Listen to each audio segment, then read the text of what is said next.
बिस्मिल्लाहिर्रहमानिर्रहीम। अस्सलाम वालेकुम नाज़रीन कराम, मैं हूं मखदूम शहाबुद्दीन और आप देख रहे हैं मेरा फेसबुक और यूट्यूब चैनल। उम्मीद करता हूं आप सब लोग बखैर व आफियत होंगे और जहां भी होंगे अपने अहले खाना समेत खुश भी होंगे और महफूज भी। नाज़रीन कराम, एक जानिब तो इमरान खान ने अपनी नज़रें पंजाब और खैबर पख्तूनख्वा के बाद विफाक पर जमा ली हैं और शहबाज शरीफ के लिए अपनी वजारत उज़्मा की कुर्सी बचाने के ऑप्शंस महदूद होते जा रहे हैं।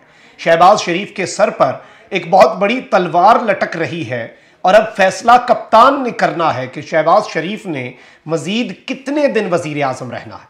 लेकिन इस सब के अंदर नून लीग के लिए अब तक की सबसे तबाहकुन खबर जो है वो सामने आ चुकी है और नून लीगी MNAs जो हैं वो इमरान खान के गिर्द जमा होना शुरू हो चुके हैं और अब तक की सबसे बड़ी बगावत जो नून लीग के सियासी ताबूत में, जो कि पहले ही तैयार हो चुका है, आखिरी कील बनने जा रही है, वो बगावत इस वक्त तैयार हो चुकी है। जबकि इस वक्त शहबाज शरीफ साहब ने भी एक बड़ी दिलचस्प आप कह लें कि स्ट्राइक की है, क्योंकि अरबों से कर्जा, आपको पता है कि जनरल आसिम मुनीर 4 से 10 जनवरी सऊदी अरब गए, UAE गए और उनके एफर्ट्स की वजह से पाकिस्तान को, क्योंकि हिस्ट्री भी यही रही है, पाकिस्तान को अरब ममालिक ने एक रिलीफ दिया और इकोनॉमिक जो हमारे मुल्क के अंदर क्राइसिस है और मुआशी दिवालियापन की तरफ जो हम जा रहे हैं उससे बचाने के लिए एक किरदार अदा किया। लेकिन इस सब के अंदर अरबों ने कर्जा किसे दिया है, इस हवाले से एक शर्मनाक कहानी शहबाज शरीफ की तरफ से जनरल आसिम पर एक स्ट्राइक की गई है। इस हवाले से भी बड़ी अहम डेवलपमेंट्स हैं जो आपके सामने रखनी है और इस वक्त का जो सियासी मंजरनामा है वो भी बहुत ज्यादा दिलचस्प हो चुका है। सबसे पहले तो मैं आपको यह बता दूं कि इलेक्शन कमीशन ने सिंध हुकूमत की दरखास्त एक बार फिर मुस्तरद कर दी है। इलेक्शन शेड्यूल के मुताबिक ही होंगे और इस सब के अंदर यह बताया गया है कि सेक्शन 34 जो है उसका भी तफसीली जायजा लिया गया। चीफ इलेक्शन कमिश्नर की जेर सदारत इजलास में सिंध हुकूमत के खत का जायजा भी लिया गया, लेकिन सिंध हुकूमत की जो दरखास्त है वो फिर मुस्तरद की गई। इलेक्शन कमीशन के मुताबिक कराची और हैदराबाद बल्दियाती इंतखाबात शेड्यूल के मुताबिक होंगे और कल ही ये इंतखाबात अब होने हैं। और इस सब के अंदर सिंध हुकूमत की जानिब से इलेक्शन कमीशन को आपको पता है कि क्या खत तहरीर किया गया था। अब यहां पर एक और बड़ी डेवलपमेंट यह है कि वजीराबाद में चेयरमैन इमरान खान साहब पर कातिलाना हमले की तहकीकात करने वाली JIT जो है उसने मजीद 3 अफराद को मुकदमे में बाज़ाब्ता मुल्जिम नामजद कर दिया है और नामजद तीनों अफराद पहले से JIT की तहवील में थे। मुल्जिमान में नून लीग का ज़िलाई सेक्रेटरी तलात मुदस्सिर नज़ीर, उसका भाई एहसन अली और तीसरा मुल्जिम तैयब बट भी वजीराबाद का रिहायशी है। इंसदादी दहशतगर्दी अदालत के जज की छुट्टी पर होने के बायस मुल्जिमान को सेशन अदालत में पेश किया गया। तीनों मुल्जिमान को डिस्ट्रिक्ट एंड सेशन जज सज्जाद अली की अदालत में पेश किया गया। तफ्तीशी अफसर ने मोबाइल फोन बरामदगी के लिए मुल्जिमान के जिस्मानी रिमांड की इस्तदा भी की। अदालत ने मुल्जिमान को 3 रोजा जिस्मानी रिमांड पर JIT के हवाले भी कर दिया गया और अब इन्हें 17 जनवरी को दोबारा अदालत में पेश किया जाना है। तो यह भी एक बड़ी डेवलपमेंट थी, क्योंकि इमरान खान साहब पर कातिलाना हमला जो है उस केस के अंदर मजीद ये चीजें सामने आती जा रही हैं। अब यहां पर मैं आपको यह बता दूं कि तहरीक इंसाफ जो है, एक जानिब तो उसने वजीर आजम शहबाज शरीफ के खिलाफ एतमाद के वोट की कार्रवाई का फैसला कर लिया है, जिसकी मंजूरी इमरान खान ने दे दी है। सदर मुमलिकत आरिफ अलवी जल्द ही वजीर आजम को एतमाद के वोट का कह सकते हैं। तफसीलात के मुताबिक PTI को उम्मीद है कि मुत्तहिदा कौमी मूवमेंट के अराकीन शहबाज शरीफ को एतमाद का वोट नहीं देंगे, जबकि 5 MNAs की कहानी तो मैं इसके बाद आपके सामने रखूंगा ही। अब यहां पर एक तो ये एक बड़ी डेवलपमेंट है, इसके अंदर MQM भी जारी बात है आपके सामने है कि किस तरह की चीजें हैं, लेकिन इंटरेस्टिंगली पाकिस्तान तहरीक इंसाफ बहुत तेजी से आगे बढ़ रही है और खैबर पख्तूनख्वा हुकूमत जो है वो असम्बली भी तहलील हो जानी है और उन्होंने निगरान सेटअप के लिए मुख्तलिफ नामों पर गौर शुरू कर दिया है। खैबर पख्तूनख्वा के जो वजीर हैं बराए हायर एजुकेशन कामरान बंगश, उन्होंने कहा है कि निगरान सेटअप की तैयारी का काम शुरू कर दिया गया है, जिसके लिए हुकूमत और अपोजिशन ने 3-3 नाम देने हैं।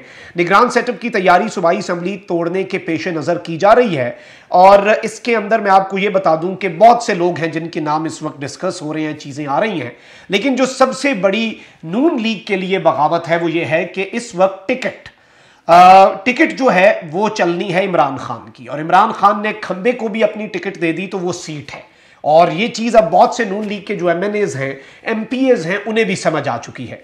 तो अब जो एतमाद का वोट होगा, पाकिस्तान तहरीक इंसाफ के बंदे आपने परवेज इलाही के एतमाद के वोट में गायब करने थे ना, ऑब्वियसली आप मुखालिफ पार्टी को वोट नहीं दे सकते सुप्रीम कोर्ट के फैसले की, जजमेंट जो है सुप्रीम कोर्ट की उसके पेश नजर, और वो वोट काउंट भी नहीं होता।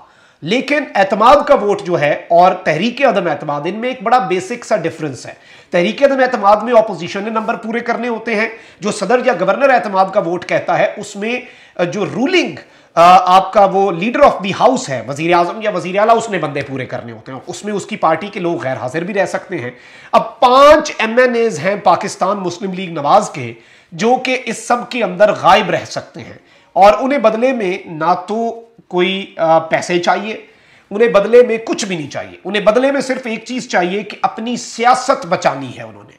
और वो सियासत बचाने का क्या तरीका है? वो है इमरान खान की टिकट, बल्ले का निशान, या कम से कम नून लीग से जान छुड़ानी है। इस वक्त आजाद के जीतने के ज्यादा चांसेस होंगे नून लीग या शेर का जो निशान है। पंजाब की तो यह सूरत हाल है कि शेर का निशान इस वक्त मुकम्मल तौर पे आप समझ लें कि जिसने हारना है वो अपना नून लीग की टिकट ले ले और अपने रिसोर्सेज और अपना वक्त जाया कर दे।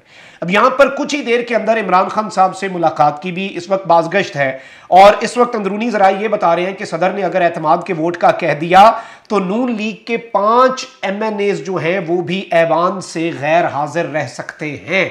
और आले शरीफ इस वक्त क्या कर रही है? नवाज शरीफ साहब एक मरतबा फिर मुल्क वापस आने के प्लान को मुअक्कर कर चुके हैं, और नवाज शरीफ साहब जो है वो एक मरतबा फिर शेर नहीं बने, बल्कि वो इस सारे सिनेरियो के अंदर एक मरतबा फिर डर गए हुए हैं।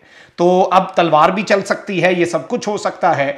इसके अंदर जो सबसे इंपॉर्टेंट इस वक्त चीज बन चुकी है, आप देखें कि ताकतवर इस वक्त कहां पर खड़े हैं। ताकतवर हल्के जो हैं, क्या वो सियासी मुदाखलत नहीं कर रहे या क्या वो सियासत के स्टेक होल्डर नहीं रहे? तो जिसे ये लगता है वो पाकिस्तान की सियासत को समझने का अगर दावा करे तो ये दावा सरासर गलत होगा और झूठ होगा, क्योंकि पाकिस्तान की सियासत का एक अहम स्टेक होल्डर पाकिस्तान का ताकतवर हल्का है, जिसे आप एस्टैब्लिशमेंट कहते हैं। और इस वक्त बहुत सी चीज़ों के अंदर एस्टैब्लिशमेंट जो है, जिस तरह से अभी ये बातें हो रही हैं, और तलत हुसैन साहब चूंकि बड़े करीब है नून लीग के, मैं उनका तज्जिया सुन रहा था, उन्होंने कहा कि एस्टैब्लिशमेंट का न्यूट्रल रहने का फैसला और पॉलिटिकल इंटरवेंशन ना करना भी पॉलिटिकल इंटरवेंशन है। अब ये समझ हमें नहीं आ रही कि एस्टैब्लिशमेंट अगर न्यूट्रल रहती है तो ये भी एस्टैब्लिशमेंट की सियासत है कि वो पीछे हट गए हैं। जाहिर बात है, इनके कहने का मतलब ये है कि PDM को इमरान खान के मरहूने मिन्नत और इमरान खान के आसरे पे छोड़ देना कि इमरान खान से निमटे, जो कि वो नहीं निमट सकते, ये भी इस वक्त उनकी पॉलिटिकल इंटरफेरेंस ही है कि अगर वो अपने हाथ खड़े कर दें। और शेख रशीद साहब ने बड़ी आम बात की है कि एस्टैब्लिशमेंट ये बात डिसाइड कर चुकी है कि उन्होंने एक सर्टन हद जो होती है, एक लिमिट जो होती है, उससे आगे नहीं बढ़ना। अब नून लीग के पास ऑप्शंस क्या हैं? नून लीग एक जानिब तो इस वक्त एस्टैब्लिशमेंट से भी खासी मुतनफर नजर आ रही है, उन्हें समझ नहीं आ रही कि इस वक्त ताकतवर हल्के कहां पर खड़े हैं, क्या कर रहे हैं, क्या नहीं कर रहे। एक आसरा था, एक उम्मीद थी कि इमरान खान ताकतवरों से लड़ पड़े, इमरान खान उनके साथ दस्तों गिरेबां हो जाए। इमरान खान साहब ने कल आम मुआफी का ऐलान करके वो जो एक पॉसिबिलिटी थी उसे जीरो कर दिया है। अब शहबाज शरीफ साहब खुद अगर नहीं जाते और डटे रहते हैं, चूंकि वो इक्तदार के साथ ऐसे चिमटे हुए हैं जैसे बालों के साथ च्युइंगम चिमट जाती है और उतारते उतारते काफी गंद पड़ता है, तो अब गंद भी पड़ सकता है विफाक के अंदर, जाहिर बात है। और अब देखें, नून लीग के लिए ना इस वक्त बंद गली है, आगे कुआं पीछे खाई है, क्योंकि अगर ये विफाक में इंतखाबात नहीं करवाते, शहबाज शरीफ एतमाद का वोट भी ले लेते हैं, कौमी असम्बली तहलील नहीं होती और विफाक के इंतखाबात अक्टूबर में होते हैं और पंजाब और खैबर पख्तूनख्वा के इंतखाबात अप्रैल में हो जाते हैं, तो पंजाब के अंदर तो 5 साल के लिए एक मुंतखब हुकूमत आएगी जो कि पाकिस्तान तहरीक इंसाफ की आनी है। फिर जब अक्टूबर के अंदर इलेक्शंस होंगे तो पंजाब में तो इमरान खान की हुकूमत होगी, उसमें फिर ये इल्ज़ाम लगाएंगे कि स्टेट मशीनरी यूज़ हो रही है, हुकूमत इनकी है, क्योंकि फिर तो निगरान विफाकी हुकूमत होगी। विफाकी हुकूमत का तो वैसे इतना अमल दखल नहीं होता, असल तो सूबाई हुकूमतों, आपको पता है कि जिस तरह पेंचर्स भी लगाए गए इमरान खान साहब का 2013 के इंतखाबात में जो एक नैरेटिव था वो भी इसी सिलसिले की कड़ी था। अब यहां पर एक जानिब तो ये सब हो रहा है, तो वहीं दूसरी जानिब आपको पता है कि army chief general Asim Munir ने पाकिस्तान को दिवालियापन से बचाया है, और अरब ममालिक जो है उनकी हिस्ट्री भी यही रही है कि वो पाकिस्तान को पाकिस्तान की जो फौज है और पाकिस्तान के जो सिपा सालार हैं उनके साथ ही मोस्टली बात करते हैं। और शहबाज शरीफ साहब तो इससे पहले भी गए, कुछ नहीं मिला। उस दौर में जनरल बाजवा ने जाके रिलीफ लिया। इस दफ़ा जनरल आसिम मुनीर गए, पहले माहौल बना के आए सऊदी अरब में, तो उनके साथ ही मोहम्मद बिन सलमान मिले, अपने विंटर कैंप के अंदर खैमे में मिले, और उसके बाद यूएई का भी आर्मी चीफ का बड़ा अहम दौरा रहा। अब यहां पर वजीर आजम शहबाज शरीफ का कहना है कि मुत्तहिदा अरब अमारात से कर्जा मांगने का फैसला बिल्कुल आखिरी वक्त में हुआ। पाकिस्तान एडमिनिस्ट्रेटिव सर्विसेज जो है उनके प्रोबेशनरी अफसरान की पासिंग आउट तकरीब से खिताब करते हुए शहबाज शरीफ का कहना था कि अफसरों को जानता हूं कि जिन्होंने पाकिस्तान के लिए लगन से काम किया और बाज़ अफसरान को बेबुनियाद इल्जामात पर उनके खानदान के सामने शर्मिंदा किया गया, वही सारी वो जो एक बातें हैं शहबाज शरीफ साहब ने की।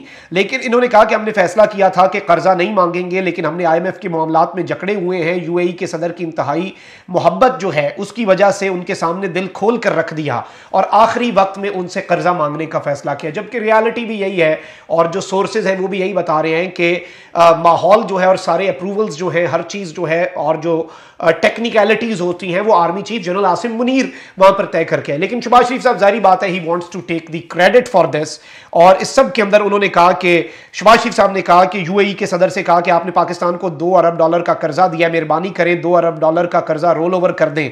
IMF का 9वां जायजा मुकम्मल नहीं हुआ, IMF की शर्त है कि हम बिजली की कीमतें बढ़ाएं, गरीब आदमी पर बहुत बोझ पड़ रहा है।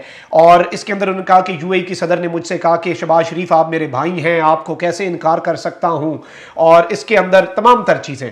लेकिन शहबाज शरीफ साहब ये चीज बताना भूल गए कि ये रिलीफ जो है इसमें जो सिपा सालार हैं उनके दौरों का कितना अहम हाथ था।